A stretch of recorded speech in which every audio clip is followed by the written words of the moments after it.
नमस्कार, आभार, अभिनंदन, बहुत स्वागत है आप सभी का। वोट यात्रा आप देख रहे हैं और वोट यात्रा का क्रम बढ़ता हुआ आज दुर्ग क्षेत्र में पहुंचा है।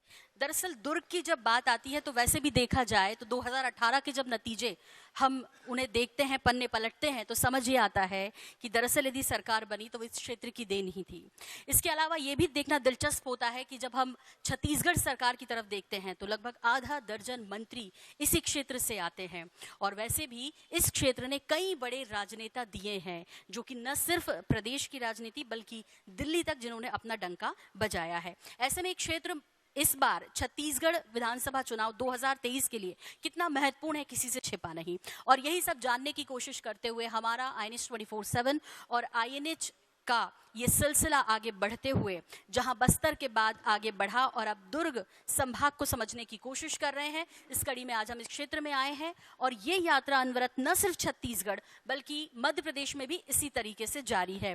जहां पर मध्य प्रदेश को समझा जा रहा है वैसे ही छत्तीसगढ़ को समझा जा रहा है। दोनों ही जगह के चुनाव जो है इस वक्त दिलचस्प होने जा रहे हैं, क्योंकि एक जगह है कांग्रेस की सत्ता, यानी जहां इस वक्त हम खड़े हैं, वहीं मध्य प्रदेश की बात करें तो वहां पर है बीजेपी की सत्ता। लेकिन कह रहे हैं कि इस बार बहुत कुछ उलटफेर होने वाला है। देखना दिलचस्प होगा, समझना दिलचस्प होगा कि वाकई क्या कुछ होने जा रहा है। समझने की कोशिश करते हैं बिना किसी देरी के। आइए सबसे पहले हम स्वागत करवा दें हमारे साथ जो मेहमान मौजूद हैं इस वोट यात्रा में कि वाकई में 2023 में वो कौन से मुद्दे होंगे जिसे लेकर पार्टियां एक बार फिर से जनता के सामने जाएगी, चुनाव मैदान में उतरेगी। 2018 के वो कौन से वादे थे जो अब तक अधूरे हैं, क्या कुछ किया, इसे समझने की कोशिश करेंगे। इसके लिए हमारे साथ जो खास मेहमान जुड़ रहे हैं सबसे पहले उनका इंट्रोडक्शन में कराऊंगी।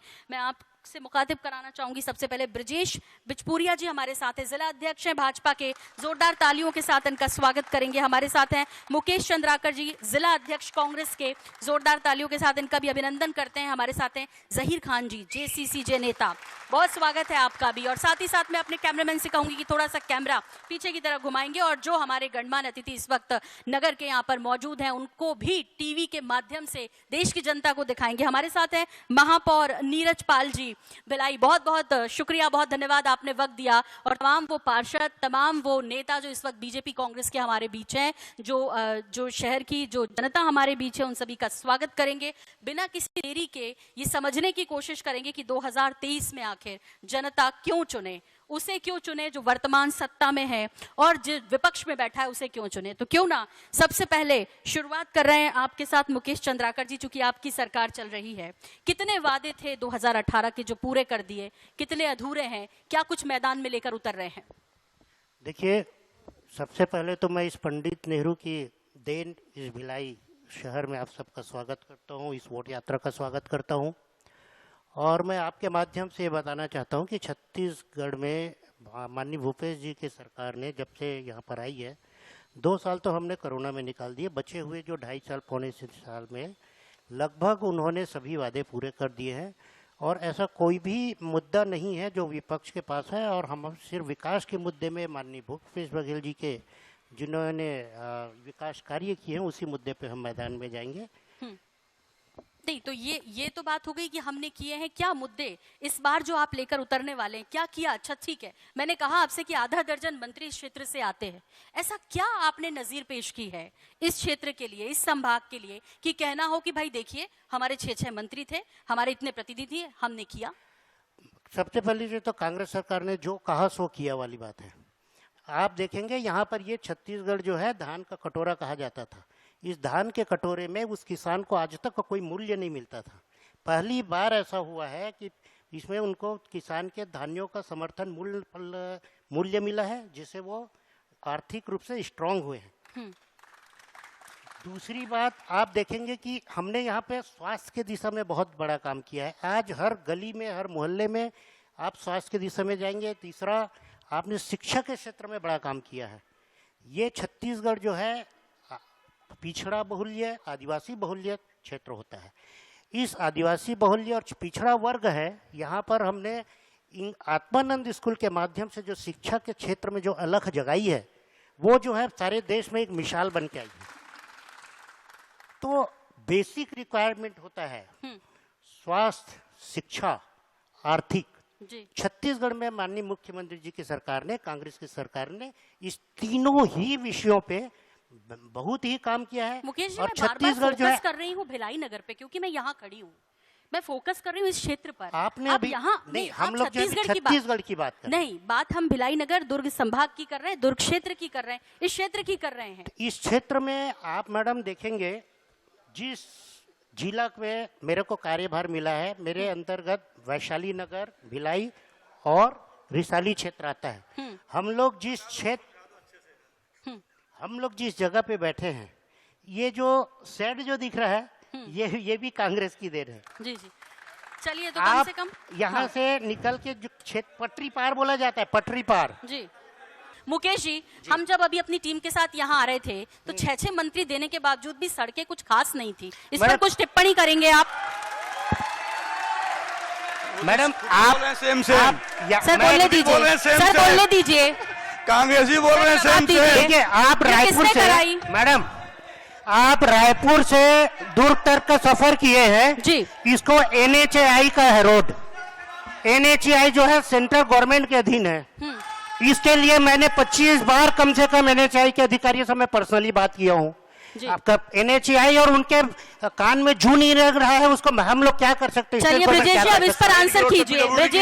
ब्रजेश जी, पूरी और नगर निगम की है। ब्रजेश जी, एक मिनट ब्रजेश जी। चलो आप दिखा रहा हूँ मैडम, आप भिलाई की बात करेंगे हमारे साथ, चलिए भिलाई में हमारे यहाँ स्केट्स होते हैं, पूरे गड्ढे हैं वहाँ इस रोड में हम स्केट्स करते हैं, पूरे गड्ढे हैं जहाँ के पार्षद लोग बैठे हुए हैं। आप चलिए, हम आपके साथ सारे विधानसभा में दौड़ लगाएंगे वहाँ पर। ये तो क्या है कि जो BSP की देन है तो हम समझ रहे, खुशहोली BSP तो मैडम यहाँ पर कुछ करता ही नहीं है। आप मुझे बता दीजिए कि केंद्र में आपकी सरकार है, नेशनल हाईवे है, राज्य में आपकी सरकार है, आप दोनों नहीं कर पाए जनता के लिए कुछ इस बार? क्या मैडम सड़कों के लिए एक दूसरे की बात जोते चलते? आप राज्य सरकार में राज्य की सड़कें चलिए, आपको सारी जगह चमचमाती सड़कें मिलेगी।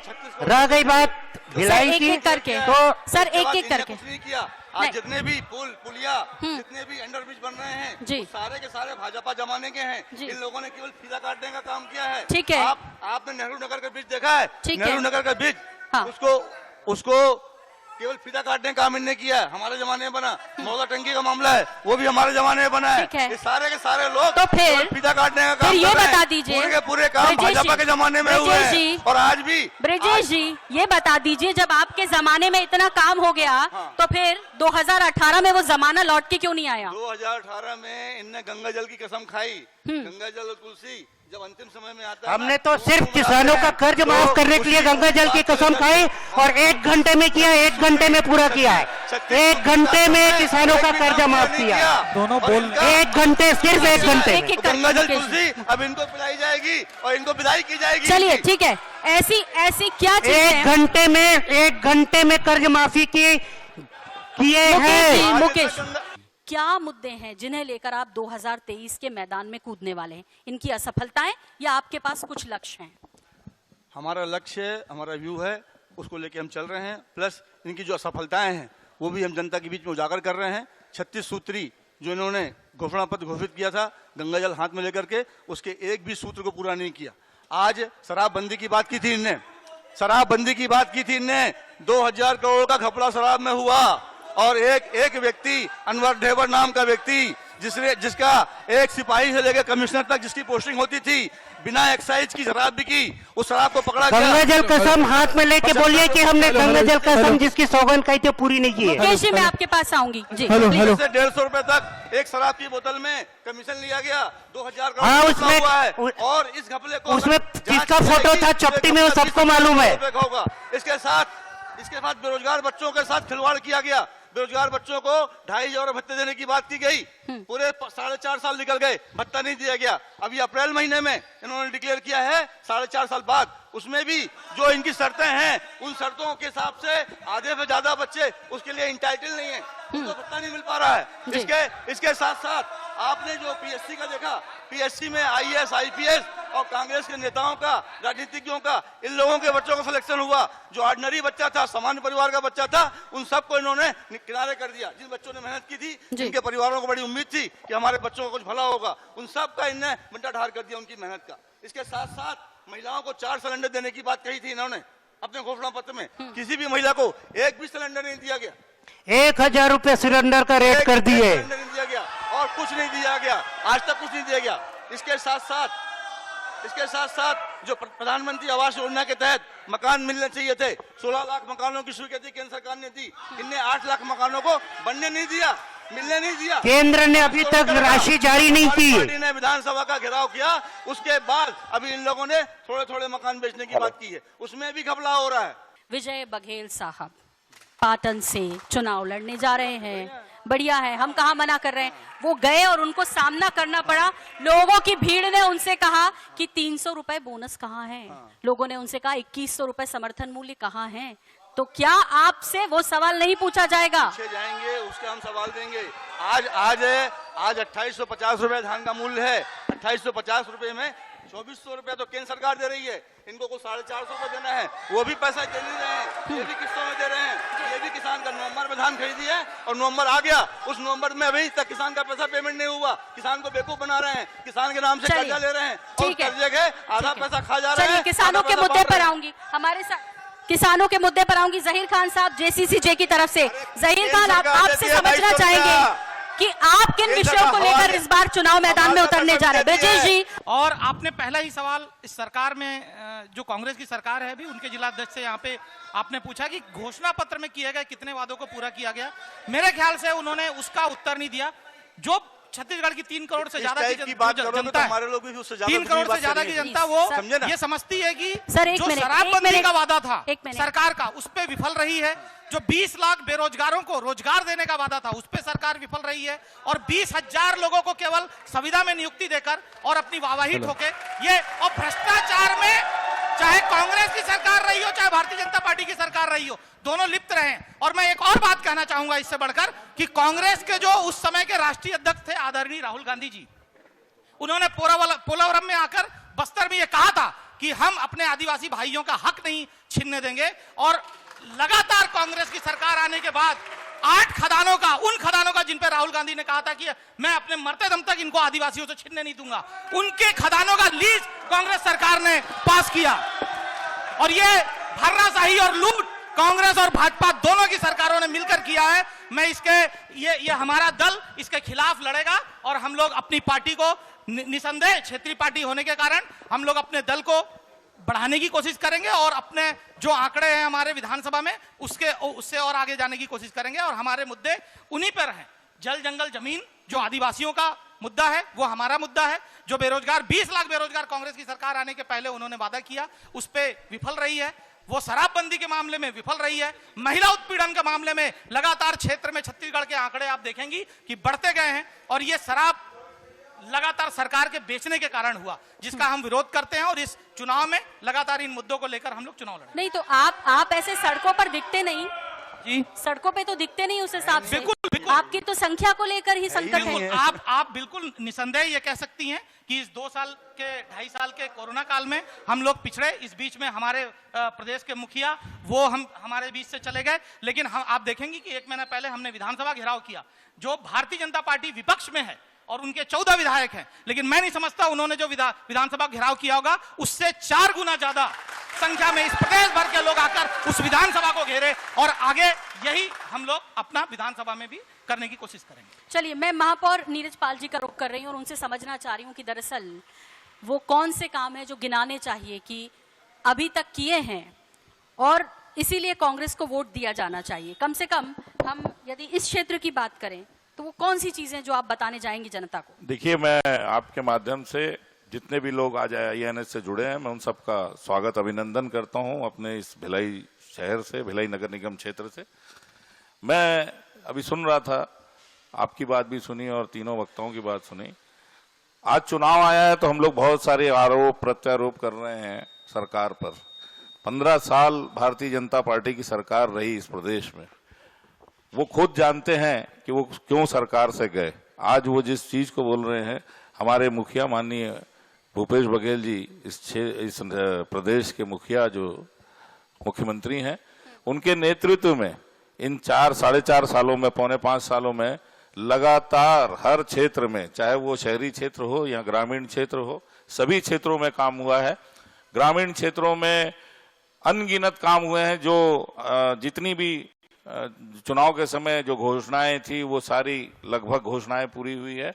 मैं बात करूंगा शहरी क्षेत्र की, क्योंकि हम लोग आज शहरी क्षेत्र में हैं। शहरी क्षेत्र में जो आम आदमी से जुड़ी हुई जो एक आम इंसान समझ सकता है कि उसके परिवार को, उसके आसपास के लोगों को क्या सुविधाएं चाहिए, माननीय मुख्यमंत्री जी ने उस हर चीज को ध्यान में रखा है।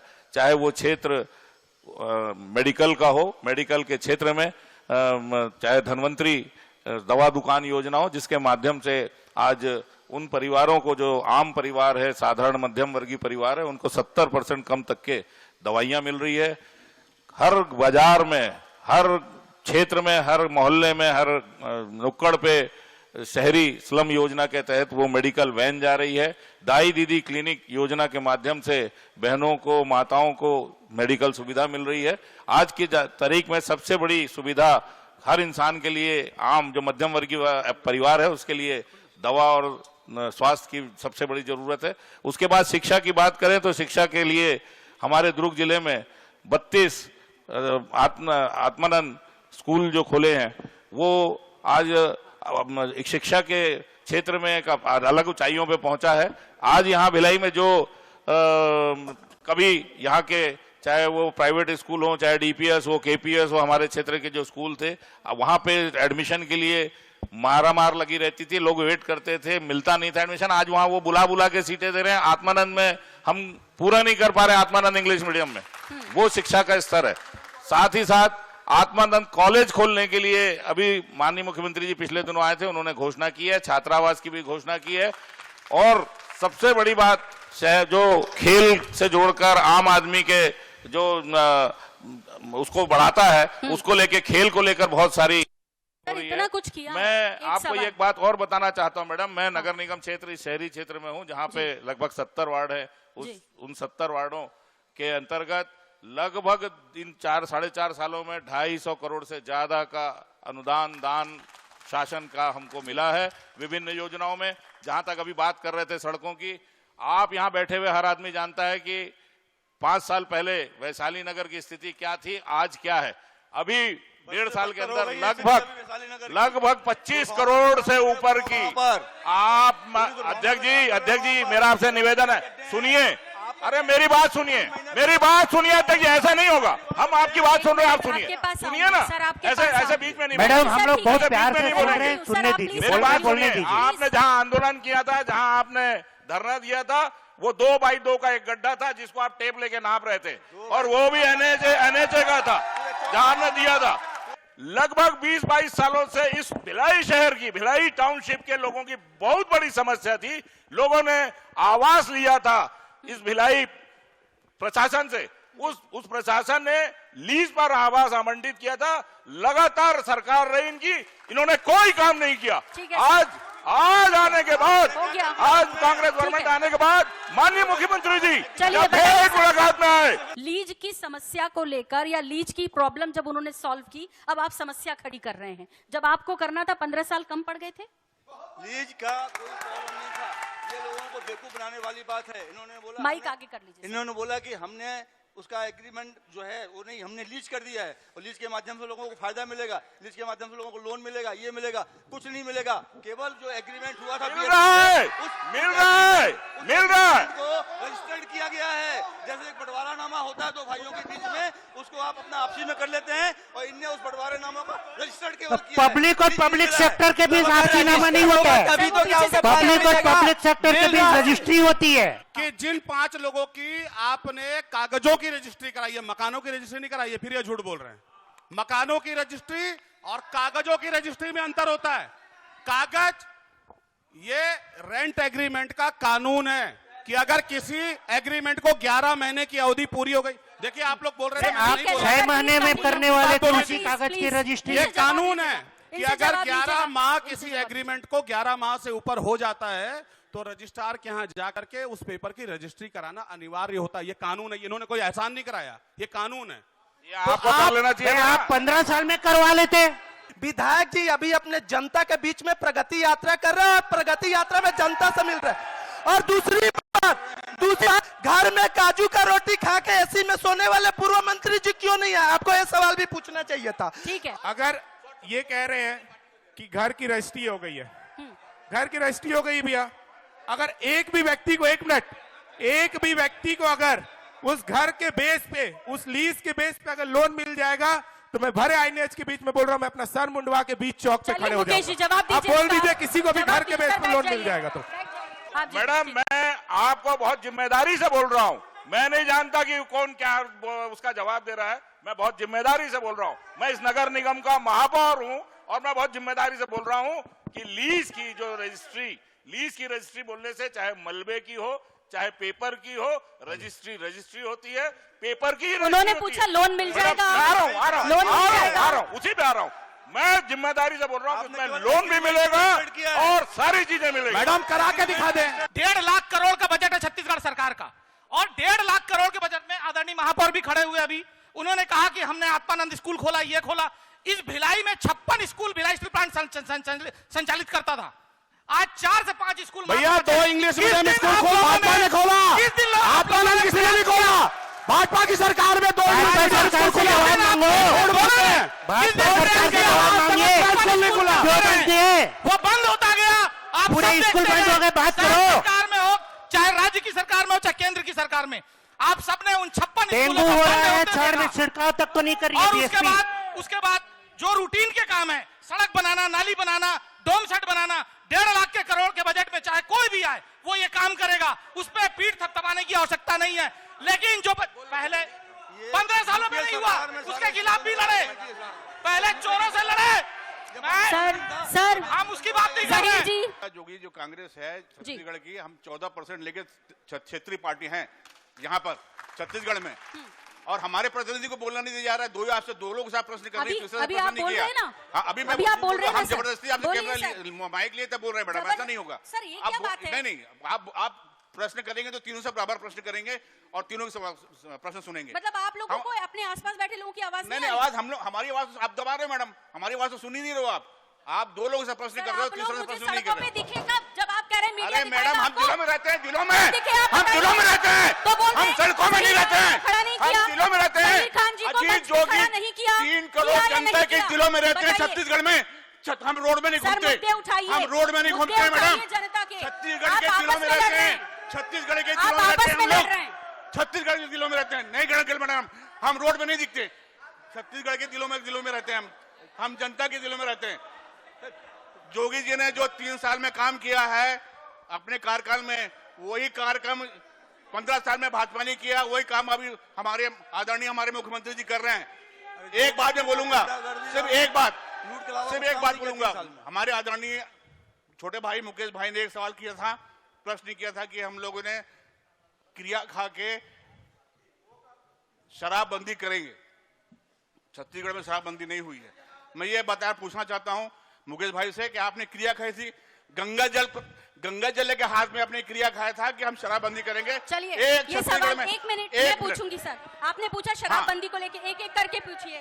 नीता लोधी जी पूर्व महापौर हैं हमारे साथ, कैबिनेट मंत्री का दर्जा प्राप्त हैं, और सबसे बड़ी बात यह है नीता जी कि आप एक महिला हैं। अब बताइए, महिलाओं ने आपको वोट दिया, शराबबंदी का वादा पूरा क्यों नहीं? जेसीसी जी का भाई यही प्रश्न है। शराबबंदी, पहली बात तो यह है कि गंगा जल की जो कसम खाई थी वो किसान का कर्जा माफ करने पे खाई थी, शराबबंदी पे कोई गंगा जल की कसम नहीं खाई थी हमारे पार्टी के नेताओं ने। और दूसरी बात यही भारतीय जनता पार्टी के लोग हैं जिन्होंने प्रशासन के माध्यम से शराब बिक्री चालू की थी, यही भारतीय जनता पार्टी के लोग हैं। और उसके बाद मैं इस बात पर आती हूँ कि माननीय मुख्यमंत्री जी का यह जवाब कि क्यों शराबबंदी नहीं कर पाए। वो कई समूह में बांटकर कई दूसरे प्रदेशों में रिसर्च भी करा रहे हैं। आप बोलते हैं गुजरात में शराबबंदी, आप बोलते हैं बिहार में शराबबंदी, कहाँ शराबबंदी? जहरीली शराब पी के लोग मर रहे हैं। कुल मिलाकर हमारा जो आज का युवा है उसको जब तक हम भत्ता देंगे, जब तक हम रोजगार नहीं देंगे, तब तक शायद यही स्थिति बनी रहेगी। फिलहाल वोट यात्रा में भिलाई नगर से इतना ही, और तमाम अतिथियों का यहाँ पहुँचने के लिए बहुत बहुत धन्यवाद, बहुत बहुत शुक्रिया।